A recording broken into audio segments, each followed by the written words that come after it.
So good morning one and all, और good afternoon, good evening. शायद आप किसी टाइम पे देख रहे हो, मेरे को आइडिया नहीं है। और ये मेरा यूट्यूब का पहला क्लासेस है। मैं एक्चुअली अभी मेरे पास रिसोर्स बहुत कम है, तो I will try to teach you through the pen and paper with perfect note. So my name is Krodh Kumar Sahu. Let us start. So हम जब बैक्टीरियल ग्रोथ कर्व पढ़ रहे हैं ना, उसको पहले हमको जानना है व्हाट इज़ बैक्टीरिया। अगर हम बैक्टीरियल ग्रोथ कर्व पढ़ेंगे, बैक्टीरिया के बारे में हमको आइडिया ही नहीं होगा, तो क्यों पढ़ के क्या कुछ फ़ायदा ही नहीं है।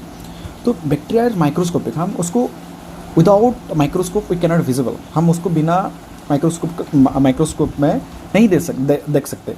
मतलब हम जो नेकेड आई है ना हमारा, उसमें नहीं देख सकते।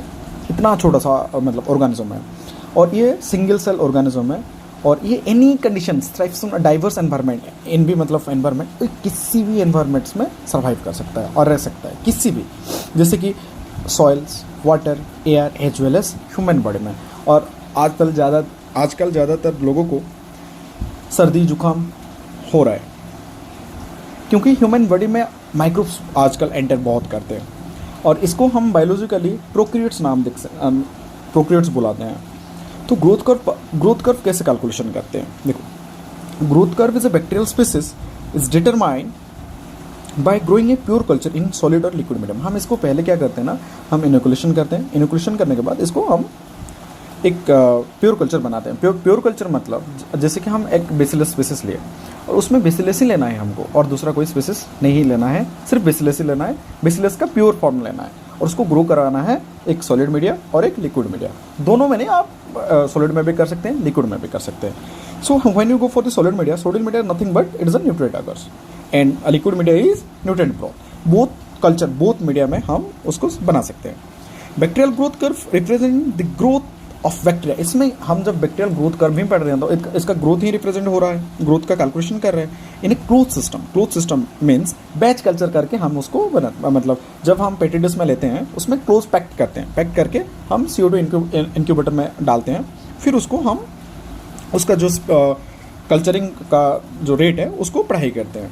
इसका बेसिकली हम देते हैं finite number of nutrients. Means the bacteria growth curve represent the growth of bacteria in a closed system where nutrients are finite। Means बहुत कम अमाउंट ऑफ, जितना देंगे पहले उतने से ही उसको काम चलाना है, मतलब till the birth to death.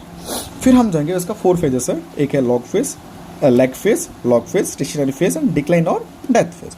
तो पहले पढ़ते हैं लैग फेज के बारे में। Lag phase is initial phase, मतलब ये है उसका पहला सिग्निफिकेंट स्टेज, जब हम इसको बोल सकते हैं कि यहाँ उसका जन्म होता है। तो इसमें क्या होता है कि ये जो कंडीशन को अडॉप्ट करता है, न्यू कंडीशन को उसको अडॉप्ट करेगा। जैसे कि बेबी ये पहला जन्म हुआ है, तो एनवायरनमेंट को अडॉप्ट करता है पहले। ऐसे ही बैक्टीरिया उस जिसमें हम डालेंगे, जिस न्यूट्रिएंट्स में, उसको अडॉप्ट करेगा। इसमें इंक्रीज नहीं दिखेगा आपको, बिल्कुल इंक्रीज नहीं दिखेगा, बट सिंथेसाइज दिखेगा इसको। There is active synthesis of enzyme protein और सिंथेसिस का स्टार्ट हो जाएगा, और metabolically they are also active here. Then आते हैं हम लॉग फेज। लॉग फेज में क्या होगा, एक्सपोनेंशियली ग्राफ इंक्रीज हो जाएगा। इसमें पिक रैपिडली इन लोग ग्रोथ करना स्टार्ट हो जाएंगे। देखो एक्सपोनेंशियल, इसको एक्सपोनेंशियल फेज भी बोलते हैं। और इसमें रैपिड सेल डिवीजन होगा। मतलब जैसे कि अगर 1 आवर में 5 होंगे, 2 आवर में 10 होंगे, 3 आवर में 20 होंगे, 4 आवर में 40 होंगे, 5 आवर में 80, 6 आवर में 160। ऐसे division, double division, rapid division होते रहेगा। Population double in constant rate, इसलिए इसको बोलते हैं जनरेशन टाइम पे। एंड स्टेशनरी फेज में क्या होता है ना, ये एक स्टेबल स्टेज होता है। इसमें नो सिग्निफिकेंट इंक्रीज और डिक्रीज होता है, equal death and equal growth होता है। मतलब यहाँ जितने मरेंगे उतना बचेंगे। इसको बोलते हैं स्टेबल कंडीशन, स्टेबल फेज। इसमें इक्वल लाइफ इक्वल डेथ होता है, no increase and no decrease. इसमें ज़्यादा बढ़ेंगे नहीं कि ज़्यादा कमेंगे नहीं। फिर आता है last phase, decline phase. Decline phase में क्या होगा, इन लोग as compare to alive decline is more. यहाँ ज़्यादा डिक्लाइन स्टार्ट हो जाएगा, उनका डेथ स्टार्ट हो जाएगा। यहाँ मतलब उनका जो पहले जब हम बोल रहे थे कि लॉग फेज में कि डेथ इज लिटिल, बट इसमें बहुत सारा डेथ होगा। इनमें as compare to lag phase, इसमें 90% of death is occurs and they are more due to death. मतलब इसमें क्या होगा कि उनका वेस्ट एक्यूमुलेशन होना स्टार्ट हो जाएगा एंड सेल डेब्रिस होगा।